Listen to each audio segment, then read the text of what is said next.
Salut à tous, j'espère que vous allez bien. Avant de vous présenter deux couteaux, je tenais à informer ceux qui ne sont pas au courant que j'ai une seconde chaîne en version anglaise qui s'appelle Forza Knife. Je le précise car j'ai reçu de la part de certains abonnés quelques messages d'alerte me prévenant qu'on m'avait volé du contenu. Donc je les remercie pour leur vigilance, mais tout va bien. J'ai lancé cette seconde chaîne pour plusieurs raisons. Tout d'abord parce que c'est finalement assez simple pour moi de convertir mes vidéos en anglais. Ça ne me demande pas trop de temps grâce aux outils dont on dispose maintenant. Et surtout, ça me permet de relever un défi. Est-ce qu'un Frenchie peut capter un public international? L'avenir nous le dira, mais je pense que c'est possible. Comme vous pouvez le voir, j'ai par exemple converti en anglais la vidéo sur le Victorinox Venture, et elle a eu pas mal de succès, encore une fois grâce à l'aura de la marque suisse. Ce qui est assez fascinant, c'est qu'elle a été regardée par de nombreuses nationalités. Pour 41,5%, ce sont des Américains, puis des Anglais avec 6,6%, suivi d'Allemands 6,5%, des Canadiens, des Australiens, et ensuite des gens d'un peu partout dans le monde, mais pas de Chinois ou d'Indiens, qui représentent pourtant une grande partie de la population mondiale. Sans doute en raison de censure. Il faut savoir qu'une vidéo en langue française a d'infimes probabilités d'être regardée à l'étranger en raison de ce que propose l'algorithme YouTube. En anglais, ça change la donne, ou alors il faut de la vidéo sans parole. En tout cas, c'est très intéressant d'avoir des avis d'individus d'autres pays, d'autres cultures. Le point commun des deux chaînes, c'est que leur public est essentiellement masculin, 98,5% de gars. Très peu de femmes apprécient les couteaux, c'est dommage. Donc dorénavant, la plupart de mes vidéos seront aussi disponibles en langue anglaise sur mon autre chaîne. On m'avait suggéré, comme c'est désormais possible, de proposer une seconde piste audio sur les vidéos de la chaîne Knives and Steels, mais la synchronisation entre paroles et images ne collerait pas forcément. Voilà pour ces quelques précisions. Maintenant, venons-en à la présentation de deux couteaux Ganzo, une marque chinoise dont je n'avais pas encore parlé sur la chaîne. Je considère qu'il est tout à fait légitime de parler souvent de couteaux chinois pour plusieurs raisons. Tout d'abord, car au même titre que le matériel vidéo et informatique que j'utilise fabriqué en Chine, les couteaux chinois sont d'un très bon rapport qualité-prix. Et la seconde principale raison, c'est que la part de couteaux pliants chinois représente l'essentiel de la production mondiale. Si j'établis de rapides statistiques en fonction de sites de vente de couteaux, par exemple sur 5543 modèles de couteaux pliants référencés, 2552 sont chinois, soit 46%, suivi de couteaux made in USA pour 15,2% et italiens pour 14,7%. La domination de la production chinoise est une réalité et je ne vais pas en faire abstraction sur la chaîne. Pour en revenir à Ganzo, c'est une marque très bien distribuée en France. Enfin, on pourrait aussi parler de Firebird, car la communication de Ganzo, le logo qui rappelle un oiseau de feu, un phénix, et le packaging sont désormais très axés sur le nom Firebird, et il faut dire que ça sonne bien. Le logo originel de Ganzo n'est pas sans rappeler une sorte de faucille et un marteau, emblème bien connu d'un parti politique. Ce nouveau logo est donc bienvenu et d'ailleurs vraiment superbe. Ça ajoute une petite touche stylée sur la lame des couteaux qui en sont pourvus. Ganzo Firebird s'est distingué depuis plusieurs années en proposant des couteaux pliants d'un excellent rapport qualité-prix. Le prix a cependant un peu augmenté pour certains nouveaux modèles pour accompagner une hausse de la qualité, mais les couteaux restent très accessibles. Enfin, quand je dis que le prix a augmenté, il est rapidement descendu, notamment sur Amazon.fr où ces couteaux sont commercialisés depuis le 18 août, avec livraison gratuite si vous avez un abonnement Amazon Prime. Par exemple, le modèle FH91, disponible en 3 coloris, y est vendu à 34 € au moment où j'enregistre cette vidéo. C'est aussi le prix du FH31 que je vais vous présenter avec en second modèle l'Adamanti à 39 €. Des couteaux Ganzo sont aussi commercialisés par les sites La Coutellerie Tourangelle, Before Outdoor, lecouteau.com, Couteau Center, The Best Knives, car il n'y a pas qu'Amazon dans la vie. Si je vous parle autant de prix, c'est qu'il reste assez rare d'avoir des couteaux d'une telle qualité à un prix aussi bas.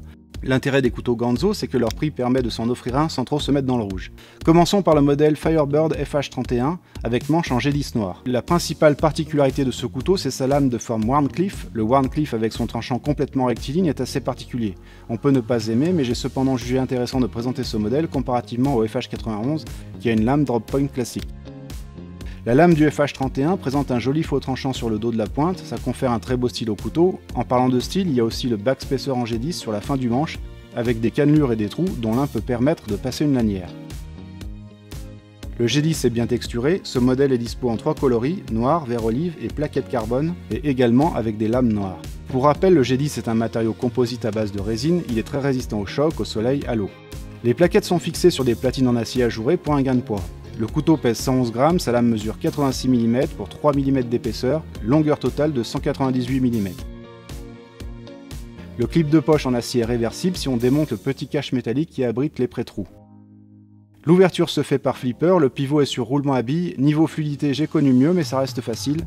Le verrouillage de la lame est assuré par un liner lock, il s'enclenche bien mais il est un peu raide pour le débloquer, on va dire que c'est le seul aspect contraignant de ce couteau.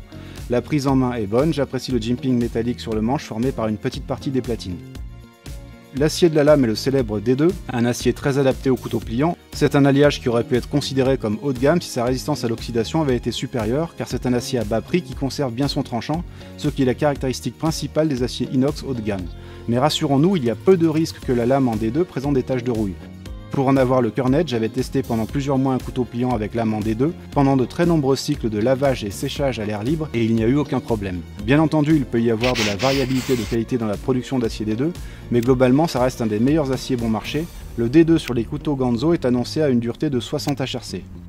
Je suis en train d'effectuer une mise à jour de mes graphiques sur les propriétés des aciers. C'est fastidieux car je suis sur une base de 70 aciers et donc il faut attribuer des notes à ces aciers en fonction des uns et des autres. J'ai d'ailleurs remonté la note de la résistance à la corrosion du D2 à 5 sur 10. Je rappelle que pour obtenir ces graphiques, je recoupe un maximum d'informations et c'est pourquoi elles ont évolué par rapport à ma première vidéo sur les aciers. Mais je pense que je suis en train d'arriver à établir un guide assez fiable.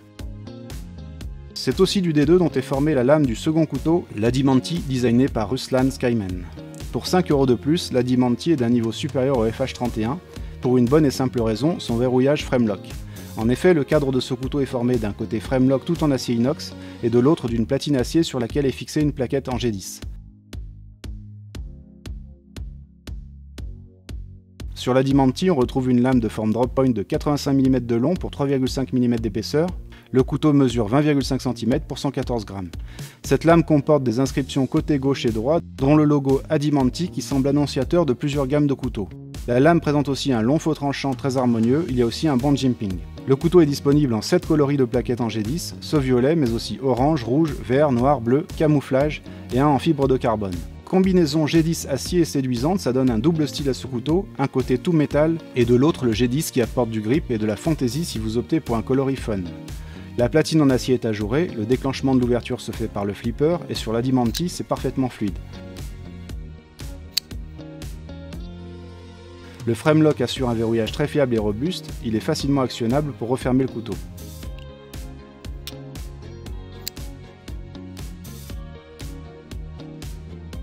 On retrouve aussi un backspacer en G10 à l'arrière du manche avec des cannelures pour plus de grip. Le couteau comporte aussi un brise-vitre qui présente une bille probablement en céramique. Les deux couteaux ont un bon tranchant en sortie d'usine.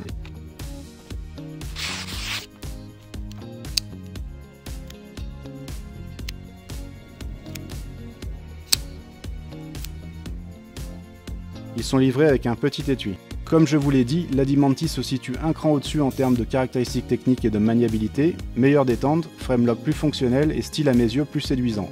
Pour moins de 40 €, je pense que c'est un bon choix de couteau. Voilà, j'espère que la vidéo vous a plu et je vous dis à bientôt pour d'autres couteaux.